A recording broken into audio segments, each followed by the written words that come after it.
perdut el canal 33. Han perdut la paga doble. Han perdut el canal 324. Perdut les estrenes de cinema en català. Han perdut poder adquisitiu. Han perdut 2 professors cada curs a causa de les retallades. Clar que he perdut moltes de coses. Per exemple, una llista d'espera interminable a l'Hospital de Manacor, això fa 4 anys no succeïa.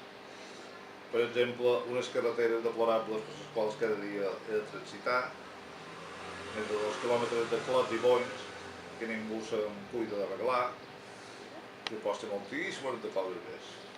Han perdut la paciència.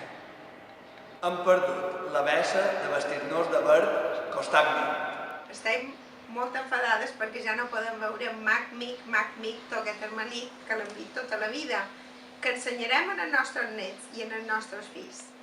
Sí, i jo també vaig tenir un grip i tota una setmana vaig perdre la meitat del sou. I estava malalta, tenia febrades i tal. I venim aquí malalts, perquè no volem perdre tant de paga, així, una paraula.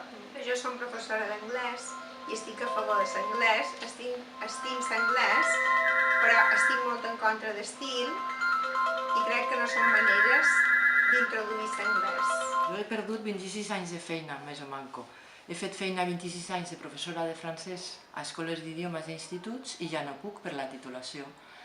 He perdut tota la formació que tenia a part de la feina, perquè tota la formació era relacionada amb el francès. He perdut les beques que em van donar de la conselleria, de la mateixa conselleria, tots aquests diners públics que han invertit en mi i en la meva formació les he perdut i les ha perdut la conselleria.